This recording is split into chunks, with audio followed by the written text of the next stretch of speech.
Hello students, आज हम बात करेंगे chapter number 15 probability of standard 10। Probability means what? Chances, और हम कह सकते हैं पॉसिबिलिटी। फॉर एग्जांपल, आज बारिश होगी तो उसके चांसेस क्या होते हैं? 50-50। बारिश हो भी सकती है या नहीं भी हो सकती है, right? India wins the match, तो इंडिया क्रिकेट की मैच जीत भी सकती है या तो नहीं भी जीत सकती, right? So probability means what? Chances, we can say that. तो ये चैप्टर में हम प्रोबेबिलिटी के बारे में डिस्कस करेंगे, और उससे पहले हमें ये चैप्टर के कुछ इंपॉर्टेंट पॉइंट्स पढ़ने हैं। So let us discuss some important points of this chapter. The first one is the probability of any event. Event means मैंने अभी बोला आपको, बारिश हो सकती है या नहीं भी हो सकती, वो क्या है? आपकी इवेंट है। Is denoted as P of E, P for probability and E for event, and it is given by the formula. ये formula बहुत ही important है, आपको हर एक सम के अंदर ये formula लिखना है। P of E is equal to number of favorable outcomes upon total number of outcomes। ये जो important points है वो आपको याद रखने हैं, जो कि sums के अंदर काम लगने वाले हैं। What is the formula of probability? P of E equals to number of favorable outcomes upon total number of outcomes। Clear है? ओके मतलब नीचे जितने भी आउटकम्स है वो नीचे लिखेंगे, और ऊपर हमारी इवेंट जितने भी होगी ट्रायल्स के अंदर वो हम ऊपर लिखने वाले हैं। Second question point, the sum of probabilities of all event is always 1। मतलब आपके क्वेश्चन में जितनी भी प्रोबेबिलिटीज़ फाइंड करनी है उन सभी का अगर प्लस करेंगे तो हमेशा आंसर क्या मिलेगा? 1 मिलेगा। The third one is sure event. Sure event, the name itself give its definition. Sure मतलब जो होने ही वाली है, उसको हम दूसरे नाम से भी जान सकते हैं कि सर्टेन इवेंट। तो श्योर इवेंट या तो सर्टेन, सर्टेन मतलब fix, that event is going to happen, right? So ऐसी इवेंट की प्रोबेबिलिटी हमेशा कितनी होती है? 1 होती है। तो probability of certain event is always 1। ये सारे क्वेश्चंस, ब्लैंक्स, एमसीक्यू, ये सब में पूछे जाते हैं, शॉर्ट क्वेश्चंस में पूछे जा सकते हैं। Next is impossible event. Impossible मतलब जो कभी भी होगा नहीं। तो name itself give its definition. Impossible event means what? That event is will not occur, that is called impossible event, and probability of such event is always 0। Sure event की probability क्या होगी? 1। इसका एक एग्जांपल लेते हैं कि sun rises from east. सन जो है वो हमेशा ईस्ट में से ही राइज करता है, तो ऐसी इवेंट की प्रोबेबिलिटी क्या होगी? 1। दूसरा एग्जांपल लेते हैं कि सपोज आज ट्यूसडे है तो कल क्या होगा? Tomorrow will be Wednesday. Clear? So that is fixed. So such kind of event is said to be sure event. दूसरा एक एग्जांपल लेते हैं श्योर इवेंट का कि आज अभी आपकी एज जो है, टुमारो आपकी एज क्या होगी? 1 दिन बढ़ जाएगी। So that is sure event, fix event है। क्लियर? इम्पॉसिबल इवेंट जो कभी भी नहीं होगी। Clear? For example you will get 150 marks out of 100 marks paper, जो कभी नहीं होगा, राइट? ऑप्शन के साथ भी गिनोगे तो भी 150 मार्क्स आपको मिलने वाले नहीं हैं। Understand? So such kind of example, such examples are said to be impossible event. तो उसकी प्रोबेबिलिटी हमेशा क्या होगी? 0। Clear? The fifth point is very most important point. Probability of any event lies between 0 and 1। कोई भी इवेंट हो उसकी प्रोबेबिलिटी हमेशा 0 और 1 के बीच में ही रहेगी। यहाँ पे सिम्बॉलिकली उसको रिप्रेजेंट किया है 0 less than equals to P of E less than equals to 1, sorry 0 greater than equals to P of E less than equals to 1। Its means what? कोई भी इवेंट की प्रोबेबिलिटी 0 के जितनी या 0 से बड़ी होगी, और इसका मतलब क्या है? 1 के जितनी और 1 से छोटी होगी। तो मैंने क्या बताया आपको? 0 और 1 के बीच में ही होती है। 0 हो सकती है, हाँ, इम्पॉसिबल इवेंट होगी तो 0 होगी उसकी प्रोबेबिलिटी। 1 हो सकती है तो यस, श्योर इवेंट या सर्टेन इवेंट है तो उसकी प्रोबेबिलिटी क्या होगी? 1। और 0 और 1 के बीच में आ सकती है। 0 से कभी छोटी नहीं होगी, इट मीन्स नेगेटिव में कभी भी आंसर नहीं आएगा प्रोबेबिलिटी का, और 1 से कभी बड़ी नहीं होगी. इट मीन्स 1 से ज़्यादा कभी भी प्रोबेबिलिटी आएगी नहीं. Clear? So this are the important points, 5 important points. The next is complementary event. Now see, complementary event मतलब उसका ऑपोजिट. सपोज कोई बोलेगा कि मैं एग्ज़ाम में पास होऊंगा, तो उसका ऑपोजिट क्या होगा कि वो एग्ज़ाम में फेल होगा. Clear? So complementary event means opposite event. So event of all other outcomes which are not in the favourable event. हमारे फेवरेबल इवेंट से टोटली ऑपोजिट आउटकम मिले, उसको हम क्या कहेंगे? Complementary event. And complementary event जो है उसको हम P ऑफ E डैश से रिप्रेजेंट करते हैं. इसको क्या पढ़ेंगे? P ऑफ E डैश या P of E bar. Clear? Suppose आपकी इवेंट है P ऑफ E, तो उसकी कॉम्प्लीमेंट्री इवेंट क्या होगी? P of E dash. Clear? तो आपकी जो इवेंट है वो 7th इंपॉर्टेंट पॉइंट इज आपकी जो इवेंट है P of E, probability of event E plus probability of event E dash. इसको हम कहेंगे नॉट E, मतलब कॉम्प्लीमेंट्री इवेंट. दोनों का प्लस हमेशा कितना होगा? 1. सो ये 7 इंपॉर्टेंट पॉइंट्स है जो आपको याद रखने हैं, जिसके रिलेटेड एग्ज़ाम के अंदर MCQs, ब्लैंक्स और 1 वर्ड आंसर के क्वेश्चंस पूछे जाते हैं. नाउ ये चैप्टर्स के अंदर बहुत सारे टाइप्स के प्रॉब्लम्स है, but generally there are 3 types of problems. हम बाकी के सारे भी प्रॉब्लम डिस्कस करेंगे, but mainly 3 kinds of problems will be asked in the examination. First is coin related problems, second is dice related problems, and third is playing cards related problems. ये 3 के ज़्यादा exam के अंदर आते हैं. तो हम 1 by 1 डिस्कस करते हैं इसको. पहले हम डिस्कस करेंगे coin related problems. Okay, first type is problems related to coins. यहाँ पे मैंने एक फॉर्मूला लिखा है ब्रैकेट के अंदर 2⁻n. ये क्या है वो मैं आपको बता रहा हूँ. 2⁻n ये किसके लिए फॉर्मूला मैंने लिखा है यहाँ पे? Total number of outcomes find करने के लिए. हमने प्रोबेबिलिटी का फॉर्मूला डिस्कस किया. क्या था formula? P of E is equal to number of favourable outcomes upon total number of outcomes. तो अपॉन डिनोमिनेटर में जो हम टोटल नंबर ऑफ आउटकम्स लिखते हैं, इसके रिलेटेड मैंने ये फॉर्मूला लिखा हुआ है. So now the first is if 1 coin is tossed. Suppose आप एक कॉइन को टॉस कर रहे हो. हम सब जानते हैं कि कॉइन में कितने फेसेस होते हैं? 2. या तो हेड होगा या तो टेल होगा. तो टोटल कितने फेसेस हुए? 2. So if 1 coin is tossed, it means that ये फॉर्मूला मैंने किसके लिए लिखा था? टोटल नंबर ऑफ आउटकम्स के लिए. तो यहाँ पे क्या लिखेंगे? The total number of outcomes is equal to 2⁻n. n मतलब कितनी बार मैंने कॉइन को उछाला है. इधर मैंने कितनी बार उछाला है? 1 टाइम. तो n की जगह क्या लिखूँगा मैं? 2⁻1 इज इक्वल टू 2. ये जब सम करेंगे तब ज़्यादा क्लियर होगा. तो कौन से 2 आउटकम्स हुए? Head and tail. There are 2 total number of outcomes are 2 head and tail. Clear? Now if 2 coin is tossed, 2 coin is tossed या 2 कॉइन को एक साथ उछाल रहे हो, तो कितने नंबर ऑफ आउटकम्स होंगे? सो ये फॉर्मूला किसके लिए है? Total number of outcomes. तो देखो यहाँ पे किसके लिए फाइंड किया? The total number of outcomes is equal to what is the formula? 2⁻n. n मतलब कितनी बार उछाला या कितने कॉइन्स उछाले हैं. तो इधर क्या लिखेंगे? 2⁻2 इज इक्वल टू आंसर क्या मिलेगा? 4. क्लियर? ओके, अब ये 4 कौन से आउटकम्स होंगे? तो देखो ये फर्स्ट कॉइन के लिए हेड टेल और ये दूसरे कॉइन के लिए हेड टेल. अब आपको क्या करना है? ये h को हम लेंगे, ये h को इन दोनों के साथ जॉइंट कर देंगे. तो ये h अगर इसके साथ जॉइंट हो गया तो इधर क्या मिलेगा? HH. क्लियर? अब ये h को किसके साथ जॉइंट करना है? t के साथ भी जॉइंट करना है. तो क्या मिलेगा? HT. क्लियर है? अब ये h का काम ख़त्म. अब किसकी बारी आई? t की. तो t को भी दोनों के साथ जॉइंट करना है. चलो t को h के साथ जॉइंट करो तो क्या मिलेगा? TH. t को t के साथ जॉइन करो तो क्या मिलेगा? TT.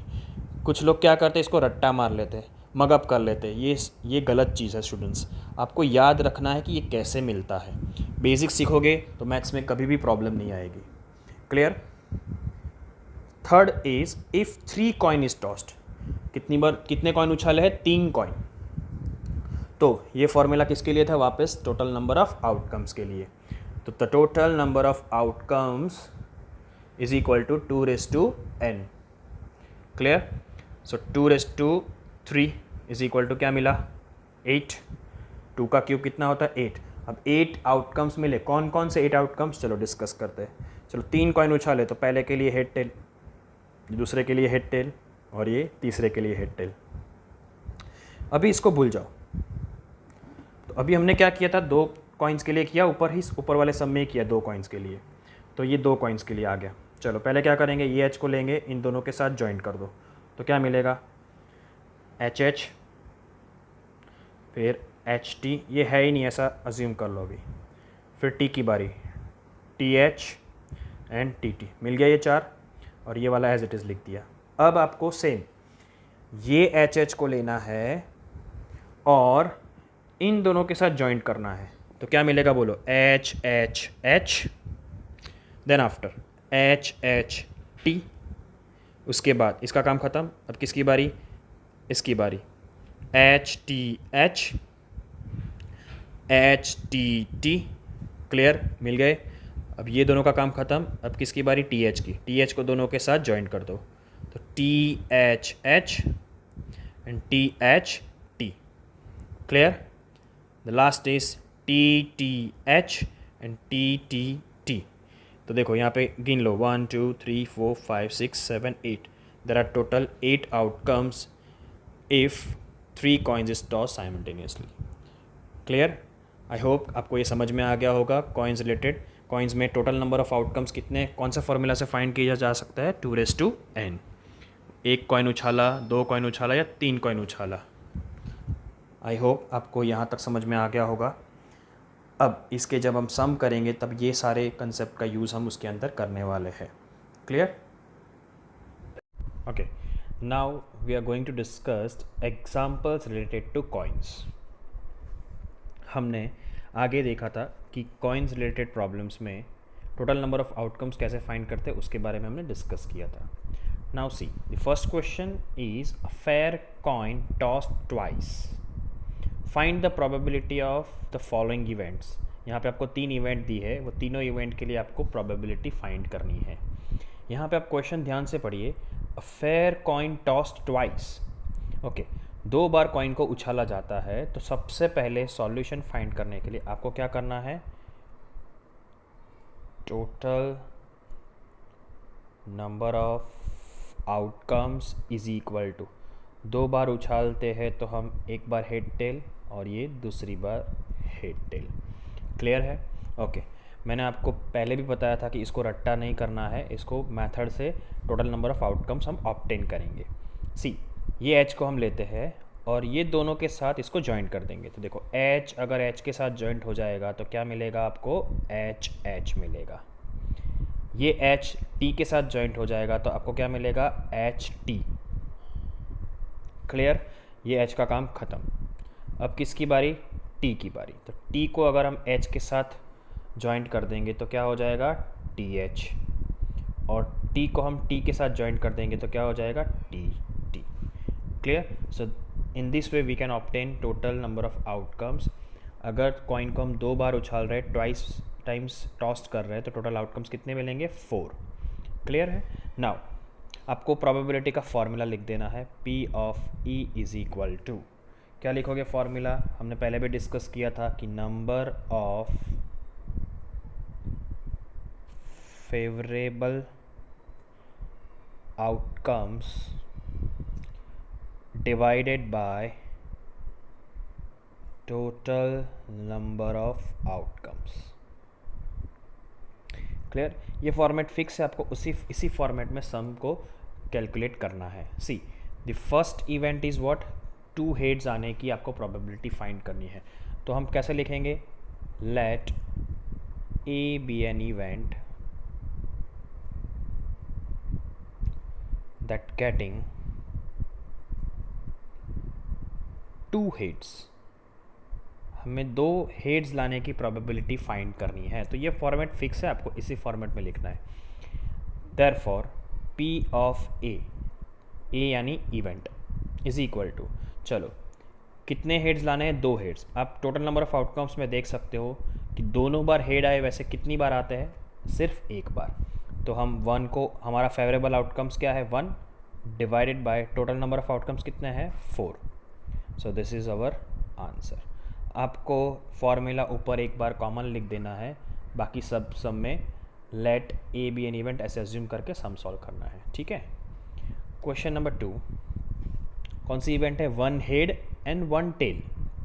तो ये फॉर्मेट में जैसे लिखा वैसे ही इधर नीचे लिखेंगे. क्या लिखेंगे, लेट बी, अब एक की जगह कोई दूसरा लेटर लेंगे, let B be an event that getting 1 head and 1 tail. Therefore P of B is equal to, चलो प्रोबेबिलिटी किसकी फाइंड करनी है 1 हेड एंड 1 टेल. तो आप देख सकते हो एक हेड और एक टेल आना चाहिए. तो इसमें एक हेड है और एक टेल है, और इसमें भी एक हेड है और एक टेल है. तो टोटल कितने हुए हमारे फेवरेबल आउटकम्स 2. तो उसको हम ऊपर लिखेंगे 2 upon total number of outcomes are 4. सो कटिंग हो रहा है तो यहाँ पे हम कट करेंगे 1 upon 2. This is our answer. Clear. Now the third question is getting 2 tails. तो सेम वे पहले हम फॉर्मेट में लिख दें. क्या लिखेंगे, let C be an event that getting 2 tails. Okay, therefore P of C is equal to, चलो 2 tails आने के चांसेस आप देख सकते हो.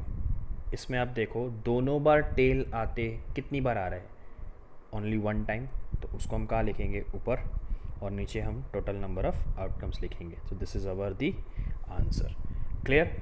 सो कॉइन के रिलेटेड प्रॉब्लम्स आए तो पहले आपको क्या फाइंड करना है, टोटल नंबर ऑफ आउटकम्स. 2 बार उछाला है इसलिए हम हेड टेल और हेड टेल लिखा. ये मैंने आपको बताया कैसे ऑब्टेन करते हैं. फिर आपको क्या करना है, प्रोबेबिलिटी का फॉर्मूला लिखना है, then after solve the sum. Now next sum is a coin tossed 3 times, find the probability of the following events. पहले तो क्वेश्चन को समझो कि कॉइन को कितनी बार उछाला गया है भाई 3 टाइम्स.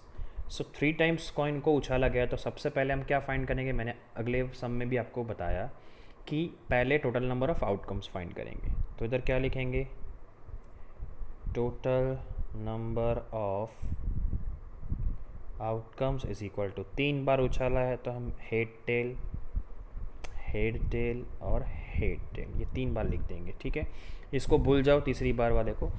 हमने आगे वाले सम में 2 के लिए सॉल्व किया था, वैसे ही 2 के लिए सॉल्व करो. चलो पहले इस एच को पकड़ेंगे और दोनों के साथ जॉइंट कर दो. तो क्या हो जाएगा, ये एच एच, फिर ये एच को टी के साथ जॉइंट कर दो. तो क्या हो जाएगा एच टी. क्लियर है. ये एच का काम ख़त्म. अब किसकी बारी, टी की. तो टी को एच के साथ जॉइंट कर दो. तो क्या हो जाएगा T H and T T. Clear. ये 2 के लिए हो गया.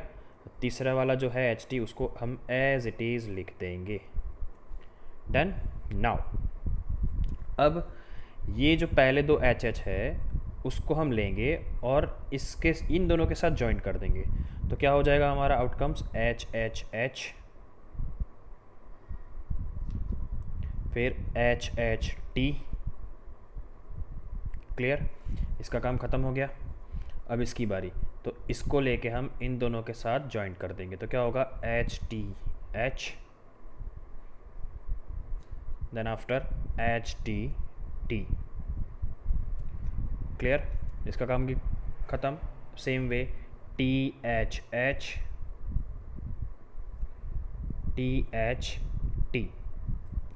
Clear. Now the last one is T T H and T T T. Clear. गिन सकते हो यहाँ पे आप 8 आउटकम्स मिलेंगे, 1 2 3 4 5 6 7 8. और मैंने ये टोटल नंबर ऑफ आउटकम्स ढूंढने के लिए आपको पहले भी बताया कि क्या फॉर्मूला है 2n. तो यहाँ पे कॉइन n मतलब कितनी बार उछाला है, यहाँ पे कॉइन को कितनी बार उछाला है 3 टाइम्स. तो 2^3 यानी टोटल कितने हो जाएगा 8 आउटकम्स. डन. अब आपको डिफरेंट इवेंट्स के लिए आपको प्रोबेबिलिटी फाइंड करनी है. तो फर्स्ट क्या है, गेटिंग एटलीस्ट 2 हेड्स. तो पहले हम लिख देंगे, सॉरी पहले क्या लिखेंगे, हम फॉर्मूला लिखेंगे, that is P of E is equal to number of favorable outcomes upon total number of outcomes. Clear? अब हम पहला सम सॉल्व करेंगे पहले इवेंट के लिए. Let A be an event that getting क्या है, at least 2 heads, at least 2 heads. Clear? Now see, at least का मतलब आपको समझना है. एटलीस्ट मतलब कम से कम. आपको पेरेंट्स या टीचर आपको हमेशा बोलते रहेंगे कि मुझे इस बार एटलीस्ट 60 मार्क्स चाहिए आउट ऑफ 100. एटलीस्ट 60 का मतलब क्या, 60 तो चाहिए ही चाहिए. 60 से ज़्यादा होंगे तो चलेंगे लेकिन कम नहीं चलेंगे. तो एटलीस्ट का मतलब कम से कम. क्लियर? तो यहाँ पे क्या है, एटलीस्ट 2 heads मतलब कम से कम 2 head तो चाहिए. 2 से ज़्यादा चलेंगे जितने भी हो, लेकिन 2 से कम नहीं चलेंगे. So P of A is equal to total number of outcomes हमारे कितने हैं, 8, तो वो हमने नीचे लिख दिए. चलो, एटलीस्ट 2 मतलब 2 तो होने ही चाहिए. 2 से ज़्यादा चलेंगे. चलो यहाँ पे 2 से ज़्यादा है तो ये गिना जाएगा. Yes, 1 2 3 and 4. ये 4 हमारे फेवरेबल आउटकम्स बन जाएंगे जिसमें 2 या 2 से ज़्यादा हेड्स आते हैं. चलो, कटिंग पॉसिबल है तो हम कटिंग करेंगे. That is 1/2. This is our answer. Clear है? Now second question is getting exactly 2 heads. तो हम इधर सॉल्व करेंगे कि let B be an event that getting exactly 2 heads. Exactly 2 head हो वैसी इवेंट के लिए आपको प्रोबेबिलिटी फाइंड करनी है. ठीक है, तो क्या लिखेंगे, P of B is equal to, चलो नीचे तो हम 8 लिख देंगे क्योंकि टोटल आउटकम्स हमारे कितने हैं, 8. अब आप देख सकते हो यहाँ पे एग्जैक्टली 2 मतलब 2 ही हेड्स होने चाहिए. 2 से कम भी नहीं चलेंगे, 2 से ज़्यादा भी नहीं चलेंगे. तो ये तो 3 हो गए तो ये नहीं आएगा. इसमें 2 हेड्स है. Yes, 1 2 and 3. So only 3 favorable outcomes are there. So this is our answer. Clear? Now third question is getting at most 1 head. Now तो पहले हम क्या करेंगे, ये फॉर्मेट के हिसाब से लिख देंगे कि let C be an event that getting at most 1 head. Clear? At most, देखो हमने एटलीस्ट का मतलब समझ लिया. अब आपको एटमोस्ट का मतलब समझना है. एटमोस्ट का मतलब होता है ज़्यादा से ज़्यादा. एटमोस्ट का मतलब क्या होता है, ज़्यादा से ज़्यादा. कोई भी आपको एग्ज़ाम में ऐसा नहीं बोलेगा पेरेंट्स या टीचर कि एग्ज़ाम में मुझे ज़्यादा से ज़्यादा 50 मार्क्स चाहिए. ज़्यादा से ज़्यादा 50 मतलब 50 से ज़्यादा नहीं चाहिए, 50 से कम चलेंगे. ऐसा कोई बोलेगा? कोई भी नहीं बोलेगा. ठीक है, तो यहाँ पे क्या है, एटमोस्ट 1 head. एटमोस्ट 1 head का मतलब क्या होता है कि ज़्यादा से ज़्यादा 1 से कम चलेंगे लेकिन 1 से ज़्यादा चलेंगे नहीं. तो देखो इसमें तो 3 है तो ये तो नहीं आएगा. इसमें भी 2 है तो ये भी नहीं आएगा, ये भी नहीं आएगा. इसमें 1 head है. यस, 2 3 और इसमें एक भी हेड नहीं है तो 1 से तो कम ही हुआ. तो कितने आउटकम्स हुए हमारे total, 1 2 3 and 4. So there are 4 outcomes, favorable outcomes upon total outcomes are 8. So cutting possible है. yes, तो 1/2. this is the answer. At most का मतलब क्या, ज़्यादा से ज़्यादा. at most 1 head मतलब 1 या 1 से कम. तो 1 इसमें है. yes, 1 2 3 और इसमें 0 मतलब 1 से कम हुआ. तो 4 फेवरेबल आउटकम्स हमारे यहाँ पे हुए. क्लियर है? Now fourth one is getting more heads than tails. तो पहले हम लिख दे, क्या लिखेंगे, let D be an event that getting more heads than tails. मतलब हेड्स ज़्यादा होने चाहिए टेल्स से. टेल्स के कंपेयर में हेड्स क्या होने चाहिए, ज़्यादा. तो P of D equals to, total outcomes तो हमारे 8 है तो वो तो लिख दिया हम. चलो, टेल्स के कंपेयर में हेड ज़्यादा होना चाहिए, तो इसमें 3 हेड है, टेल तो है ही नहीं, तो टेल 0 है और हेड कितने हैं 3, तो ये ज़्यादा हुए, यस 1। इसमें एक टेल है और हेड कितने हैं 2, तो ये भी आएगा क्योंकि हमारी इवेंट क्या है, मोर हेड्स देन टेल्स। तो 1 2 3 and 4, clear. So 4 favourable outcomes मिले, कटिंग पॉसिबल है, yes, that is answer is what 1/2, clear. तो this are the problems related to the coins. I hope आपको ये वीडियो समझ में आ गया होगा। In the next video we will discuss problems related to the dice. Thank you.